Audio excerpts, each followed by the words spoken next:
this is it. Our last championship case of 2025. If you haven't seen the others, they're in a playlist. You're gonna get to see my bracket on Friday. Gonna do a full prediction. Once again, it's still not filled out, so I don't know why you got your hopes up. I said Friday. Anyways, Alex Bowman's 2025 season. This is not a prediction. Let's make a championship case for him. Last on the playoff grid. That's not ideal. 2 playoff points to his name, 6 top 5s, 14 top 10s, 160 laps letter, and a couple of poles in there as well. So let's break down Alex Bowman's round by round, race by race, how he can advance. First round, Darlington, Gateway, and Bristol. Darlington numbers are not the prettiest. He's only scored 1 stage point since 2023. And remember, he missed that spring 2023 race. So, yeah, he's got a top 10 in there in the spring of 2024, a top 10 in the fall of 2022. But his Darlington numbers are not the prettiest. Only a couple of other top 10s to his name. 1 top 5, a runner-up in May of 2020.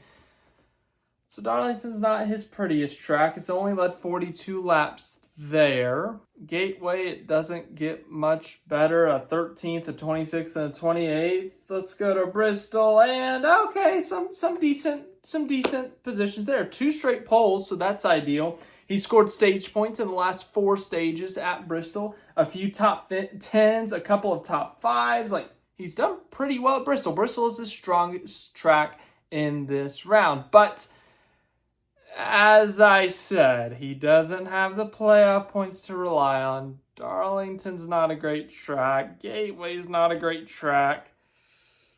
Ooh, this first round is going to be the ultimate decider on if Alex Bowman makes a run or not, because the next couple of rounds are actually pretty decent for him.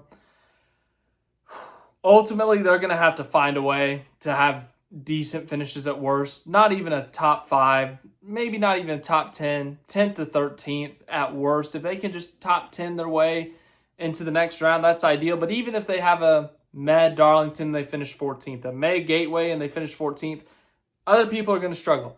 Other people are going to have bad races. Other people are going to have their issues.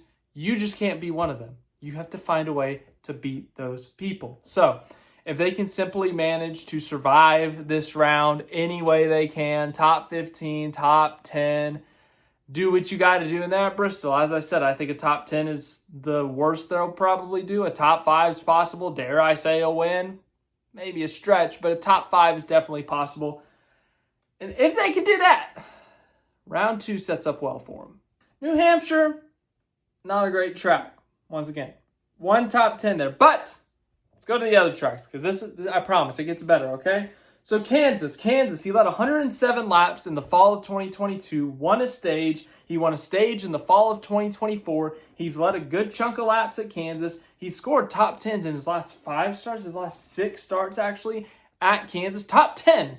That's a couple top 5s sprinkled in there too. He's qualified well there before. As I said, he's led laps. Kansas and Vegas for some reason.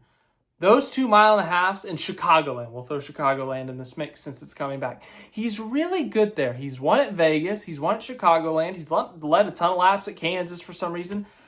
I don't know what it is about this type of mile-and-a-half, but it works for Alex Bowman. It works for Alex Bowman. I could see a potential win here. I could see a top 5 here. I think the top 10 would be the lowest end for him, once again, as we talked about with Bristol. But I think winning this one is a higher probability compared to the Bristol one, because he's had winning speed here before, because he's ran up in the top 5, competed for the win. So he could very well go out and win this race. But I think a top 5 is possible, and I think that overshadows, or that kind of heals any wound that happened at New Hampshire, unless they finish like dead last with no stage points. And then the Roval. Once again, Bowman's a decent road racer. Really good at COTA, really good at the Roval. He only has 1 finish outside of the top 10, and that's because he was disqualified. Last year, 38th place finish, but they got disqualified. So finishes of 8th, 10th, 8th, 2nd, and 4th. Once again, a top 10, top 5 day is very possible. If they can do that, a top 5 at Kansas and just a med day at New Hampshire, like a 13th, 14th, we're just going to throw that number out there again. I know they don't have the playoff points, but if other people have problems, you never know. And then when we get to that round of 8, only 2 playoff points to his name. Even if he goes out and wins Kansas, it's still only 7 to his name. So it's going to take a must-win. Looking at the tracks here, he's won at 2 of them, Vegas and Martinsville. And then Talladega, he's had some decent runs at. He's got some top 10s, top 5s, but Talladega, there's the randomness. You never know what's going to happen. You could be, you couldn't be involved in the right, blah, blah, blah. I think Vegas is his best shot. While he has that win at Martinsville, that was in the old car, and his next-gen numbers, he hasn't quite been on that winning level. But when we look at Vegas, top 5 last fall, 3rd place finish in the spring of 23, the win back in the first next-gen race in 2022. So he's top 5, top 10 there a good chunk of the time. He leads some laps there. I really think that Vegas is his best opportunity to make the Final Four. I mean, we're basically saying what we said with Reddick yesterday, but I really think that Vegas is his best opportunity. This is the track that he runs the best at. This is the track that he runs up front the most out of these 3.